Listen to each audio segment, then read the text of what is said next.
뜻대로 안 되는 경우가 종종 있습니다. 오늘은 죽음에서 생명으로라는 말씀 5번째 시간입니다. 여행하기 위해 방문하는 것과 같은 곳을 선교하기 위해 방문하는 것은 사뭇 다릅니다. 같은 땅인데 서로 다른 이야기가 쓰여집니다. 여행이 기록하는 스토리는 아름다움, 자연, 쉼, 음식입니다. 선교가 기록하는 스토리는 사람입니다. 그리고 하나님입니다. 그래서 같은 곳이지만 서로 다릅니다. 신학대학원 3학년 때 태국 북쪽 미얀마 국경 쪽에 몽족을 선교하고 리서치하러 간 적이 있었습니다. 현지인들이 타는 모든 교통수단, 우리로 말하면 버스, 그런 대중교통을 이용해 가면서 치앙마이로 올라가고 또 치앙마이에서 5시간 그 먼지를 마셔가며 또 비포장길로 올라가서 갔습니다. 단칸방 같은 교회 바닥, 그 교회까지 가기에도 개울을 건너고 강을 건너고 허리까지 차는 강을 건넜어요. 물을 건너야지 갈 수 있었는데 숙소라고는 전혀 없고 단칸방 같은 교회 바닥, 이불 도 아무것도 없어서 그날 잠이 너무너무 추웠고 떨었던 기억이 납니다. 그리고 그때 2주간 그 태국에서의 움직임에서 그 처음으로 팍치라는 음식을 경험해 봤습니다. 저는 무엇이든 참 잘 먹습니다. 그런데 처음으로 음식이 목에 넘어가지 않는 목에 탁 걸리는 것을 경험했습니다. 그게 팍치 음식입니다. 억지로 먹지 않는 이상은 못 넘기겠습니다. 음식은 참 즐거운 거였는데 음식이 즐겁지 않고 식욕은커녕 회피하고 싶었습니다. 냄새조차도 싫었습니다. 그러니 이게 모든 게 낯선 겁니다. 같은 땅이지만 여행은 낯이거나 선교는 참 낯섭니다. 우리의 신앙도 마찬가지입니다. 십자가는 이 땅에서 살아내기에는 참 낯선 이야기입니다. 사랑하는 성도 여러분, 십자가가 왜 낯설까요? 사람들이 써내려가는 스토리가 있습니다. 익숙한 스토리들이 있습니다. 성공과 번영 이야기, 성실과 노력 이야기, 자기 증명과 자랑 이야기, 다 사는 이야기입니다. 그런데 십자가는 이런 익숙한 스토리가 아닙니다. 하나님께서는 전혀 다른 이야기를 쓰십니다. 십자가 이야기를 쓰십니다. 이 이야기는 죽는 이야기입니다. 십자가는 사람이 죽는 곳입니다. 이것이 하나님의 사랑의 방식입니다. 그런데 그것이 죽는 이야기입니다. 그래서 이 십자가는 항상 우리에게 참 낯설게 다가옵니다. 지난날 제가 태국에서 경험했던 그 팍치라는 음식이 너무나도 낯설었던 것처럼 이 십자가 이야기는 이 땅에서 너무나도 낯설게 다가옵니다. 오늘 본문에 십자가가 매우 낯선 사람, 십자가 방식으로 살아가는 것이 너무 낯선 사람이 등장합니다. 베드로입니다. 예수님의 수자였고 예수님의 부활을 목격했고 성령을 경험했습니다. 그를 통하여 수많은 사람들이 예수님께 돌아오기도 했습니다. 그런데 지금 그가 십자가가 낯선 겁니다. 왜 당시 교회의 지도자였으며 예루살렘 교회 수장이었던 베드로, 왜 십자가가 낯설어졌을까요? 12절에 보면 중요한 단어가 나옵니다. 야고보에게서 온 어떤 이들이 이르기 전에 게바가 이방인과 함께 먹다가 그들이 오매 그가 할례자들을 두려워하여 떠나 물러가매. 게바란 베드로의 아람어 본명입니다. 게바는 베드로입니다. 거기에 두려워하다가 보입니까? 베드로가 두려워합니다. 두려워합니다. 이 두려움이 어디서 왔을까요? 베드로가 두려워합니다. 또 13절을 보십시오. 십자가가 낯선 베드로의 모습 13절에 또 등장합니다. 남은 유대인들도 그와 같이 외식함으로 바나바도 그들의 외식에 유혹되었느니라. 그와 같이 외식하다. 그는 누구일까요? 베드로입니다. 남은 사람이 누구였는지 바나바를 포함해서 하나같이 베드로같이 했다는 겁니다. 외식입니다. 위선을 말하는 겁니다. 위선. 베드로가 십자가가 지금 낯설어졌습니다. 사랑하는 성도 여러분, 사람을 의식하면 십자가가 낯설게 됩니다. 무엇이 오늘날 우리로 하여금 십자가로 살지 못하게 할까요? 사람을 두려워하는 것, 사람을 의식하고 사람이 기준이 되면 익숙한 삶은, 낯익은 삶은 살 수 있어도 십자가로는 살지 못합니다. 저와 여러분 십자가를 붙드시기를 바랍니다. 사람 눈치 보며 사는 인생이 아니라 십자가를 붙들며 살아가는 저와 여러분이 되기를 바랍니다. 십자가를 붙들면 주님의 종이 되고 사람 눈치 보며 살게 되면 사람의 종이 됩니다. 사람의 종으로 살아가는 것은 부끄러움이나 주님의 종으로 살아가는 것은 매우 영광스러운 것입니다. 십자가로 살기 위하여 오늘 주님께서는 3가지 질문을 하라 말씀합니다. 이것이 바로 복음 안에서 사는 법입니다. 먼저 첫 번째 질문입니다. 나는 성도답게 살고 있는가? 입니다. 14절을 보십시오. 그러므로 나는 그들이 복음의 진리를 따라 바르게 행하지 아니함을 보고 모든 자 앞에서 게바에게 이르되 내가 유대인으로서 이방인을 따르고 유대인답게 살지 아니하면서 어찌하여 억지로 이방인을 유대인답게 살게 하려느냐 하였노라. 아멘. 유대인답게란 뜻은 성도답게란 뜻입니다. 하나님 백성답게라는 뜻입니다. 십자가로 살기 위하여 우리가 해야 되는 첫 번째 질문이 성도답게 살고 있는가라는 겁니다. 무엇이 성도답게 사는 것인가? 복음의 진리를 따라 바르게 행하다라는 복음의 진리라는 것은 이런 겁니다. 그 복음이 나로 하여금 살게 하는 삶이 있고 복음이 나로 하여금 기록하게 하는 스토리가 있습니다. 복음을 만나기 전에는 전혀 나에게 쓰여지지 않는 이야기인데 십자가 복음을 딱 경험하게 되면 그 복음이 나로 하여금 살게 하고 나로 하여금 기록하게 하는 스토리가 있습니다. 그것을 말하는 겁니다. 복음이 살게 하는 삶. 또 하나, 두 번째, 십자가로 살기 위하여 두 번째 질문이 있습니다. 나는 무엇으로 인정받으려고 하는가? 16절입니다. 사람이 의롭게 되는 것은 율법의 행위로 말미암음이 아니요 오직 예수 그리스도를 믿음으로 말미암는 줄 알므로 우리도 그리스도 예수를 믿나니 이는 우리가 율법의 행위로서가 아니고 그리스도를 믿음으로써 의롭다함을 얻으려 함이라. 율법의 행위로서는 의롭다함을 얻을 육체가 없느니라. 아멘. 거기 의롭게 되다, 이 말은 인정받다라는 뜻입니다. 무엇이 하나님께 인정받는 것일까요? 무엇이 인정받는 것일까요? 거기 두 단어가 반복됩니다. 하나 율법의 행위, 행위란 단어가 반복되죠. 16절에 나오는 모든 행위란 단어에다 표시해 보세요. 행위 여러 번 반복됩니다. 근데 그 행위란 앞에는 항상 율법이라는 단어가 붙었습니다. 율법의 행위, 그 반대되는 개념이 하나 나옵니다. 믿음, 예수님을 믿나니 그리스도를 믿음으로써 똑같이 16절에 인정받기 위하여 두 가지 길이 있음을 보여줍니다. 하나가 믿음, 하나가 행위입니다. 행위라는 것은 이런 겁니다. 여전히 행위로 나를 증명하려는 모든 시도들을 뜻하는 겁니다. 아직도 내가 잘해서 괜찮은 사람이 되려고 하는 모든 시도들을 말하는 겁니다. 세상에서는 이것은 매우 효과적인 것이고 통용되는 어떤 것들입니다. 그럼에도 불구하고 이것은 십자가로는 살지 못하게 하는 겁니다. 세 번째, 십자가로 살기 위한 세 번째 질문입니다. 나는 주님께서 허물어뜨린 것을 다시 세우지는 않고 있는지라는 겁니다. 17절, 18절을 보십시오.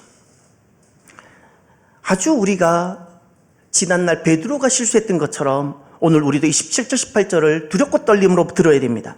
만일 우리가 그리스도 안에서 의롭게 되려 하다가 죄인으로 드러나면 그리스도께서 죄를 짓게 하는 자냐?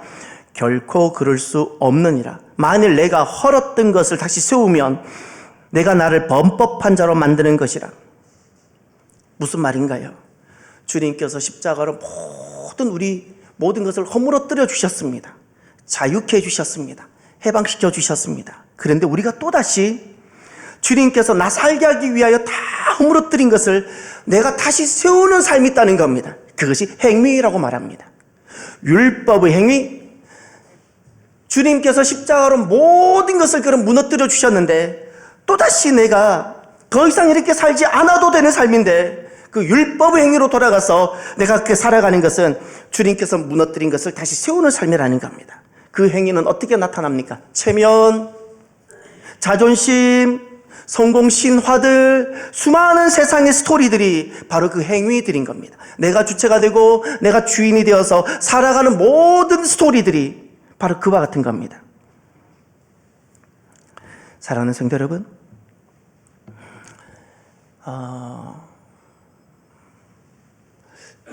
죽음에서 생명으로 옮겨진 사람들이 있습니다. 죽었다가 산 사람들이 있습니다. 그들은 하나같이 아브라함 이후 하나 같은 결단들이 있습니다. 그 결단이 십자가로 살겠습니다. 결단입니다. 오늘 본문에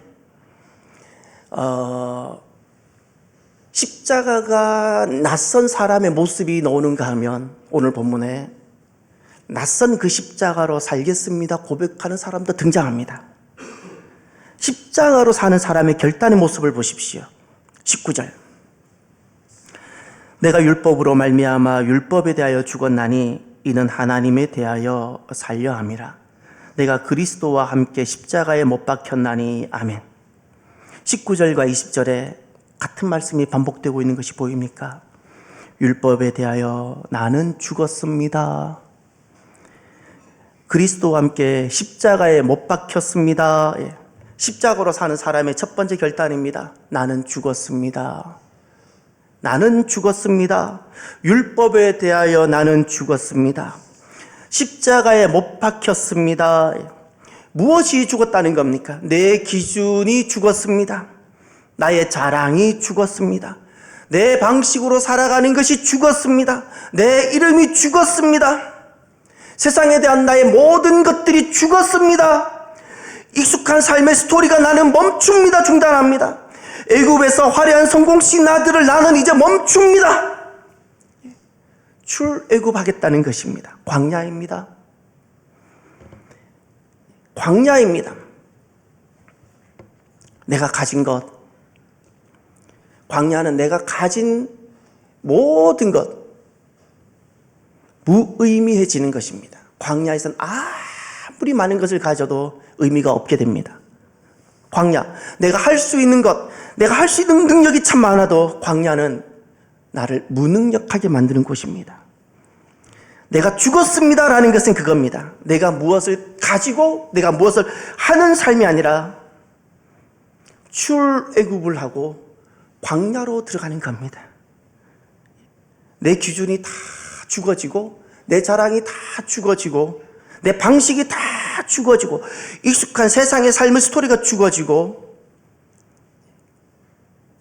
그리고 두 번째, 십자가로 사는 사람들의 한결같은 결단이 있습니다. 이제는 주님이 사십니다. 20절을 보십시오. 19절과 20절을 보십시오. 내가 율법으로 말미암아 율법에 대하여 죽었나니 이는 하나님에 대하여 살려 함이라. 내가 그리스도와 함께 십자가에 못 박혔나니 그런즉 이제는 내가 사는 것이 아니요 오직 내 안에 그리스도께서 사시는 것이라. 아멘. 하나님에 대하여 살려 함이라. 오직 내 안에 그리스도께서 사시는 것이라. 십자가로 사는 사람들의 한결같은 결단과 고백입니다. 이제는 내 안에 주님이 사십니다. 왜 우리가 광야여야 할까요? 왜 그 불편한 광야여야 할까요? 내 믿음의 여정이 광야 안에 있어야 될까요? 내 가정이 광야에 위치해야 되어져야 하며 우리 신앙 공동체인 교회가 광야에 있어야 될까요? 애굽에 있어서는 안 됩니다. 화려하고 번영하고 성공신화로 가득한 애굽에서는 절대 안 됩니다. 광야에 위치해야 됩니다. 저와 여러분의 신앙의 좌표와 삶의 자리는 애굽에 있습니까? 광야에 있습니까? 왜 우리는 광야여야 합니까? 이제는 내가 사는 것이 아니어야 되기 때문에 그렇습니다. 애굽은 내가 사는 곳이고 내가 성공하는 곳이고 내가 자랑하는 곳이고 내 방식이 통용되는 곳, 광야여야 됩니다. 그것은 주님이 사시는 것, 주님 때문에 살 수 있는 것, 주님으로 인하여 사는 곳. 이 광야를 20절 하반절에 이렇게 말씀합니다.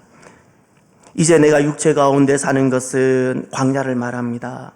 나를 사랑하사 나를 위하여 자기 자신을 버리신 하나님의 아들을 믿는 믿음 안에서 사는 것이라. 이것이 믿음 안에서 사는 것이라고. 애굽에서 그렇게 열심히 교회 활동을 하고 성공해도 모든 직분을 가져도 아니라고 말씀합니다. 광야여야 됩니다. 그것이 믿음이라 말씀합니다. 광야여야 됩니다. 내가 할 수 있는 모든 것이 제로 베이스가 되고 살려면 주님을 붙잡는 것밖에 없는 그 자리가 믿음이라는 겁니다. 내 삶의 모든 테러를 차단하고 하나님이 아니면 내가 작동이 안 되는 곳에 나를 방치한 다음에 하나님께서 나를 이끌게 하게 하는 그 삶이 바로 믿음이라는 겁니다. 21절에 이 삶을 이렇게 설명합니다. 내가 하나님의 은혜를 패하지 아니하노니. 그 광야는 하나님 은혜로 사는 곳, 하나님 은혜가 중단되지 않는 곳. 애굽은 아무리 화려하고 종교적인 활동이 많을지라도 하나님의 은혜가 멈춰지는 곳, 하나님 은혜가 닫혀지는 자리. 십자가로 사는 삶은 내가 노력하는 삶이 아니라 주님이 살아가시는 삶입니다. 어느 한 집사님을 만났습니다. 평생에 잊을 수 없는 이야기를 들었습니다. 가슴이 많이 뛰었고 제가 살아가고자 하는 또 살고픈 삶을 살고 있는 모습이어서 참 기뻤습니다.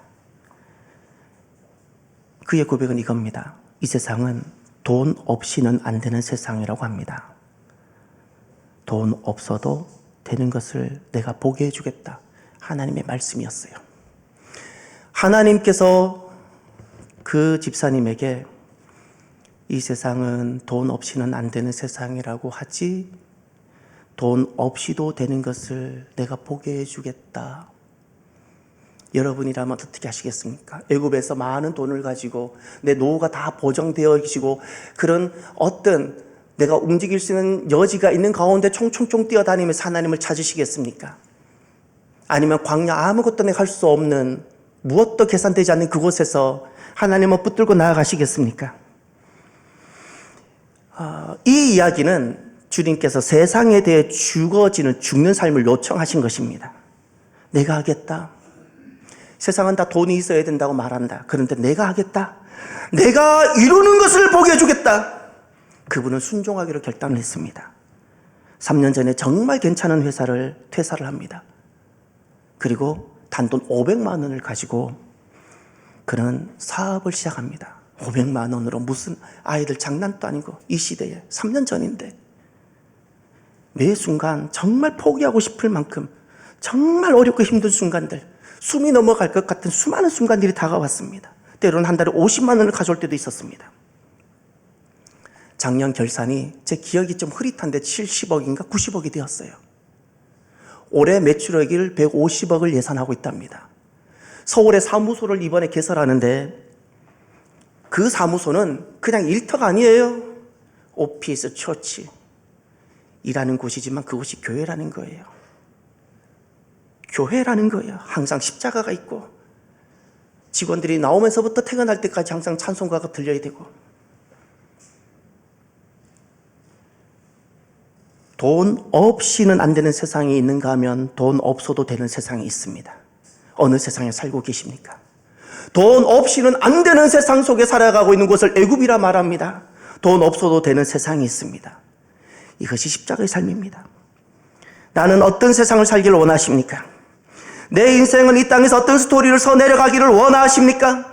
익숙한 애굽의 세상 이야기, 세상 스토리입니까? 낯설지만 정말 낯설지만 그러나 십자가의 이야기를 써보기를 원하십니까? 주님께서 나를 위해 죽으셨다면, 정말 주님께서 나를 위해 죽으셨다면 내가 이 땅에서 주님을 위해 주님의 이야기를 써내려가는 그 십자가 스토리를 써내려가는 것은 어렵지 않을 것입니다.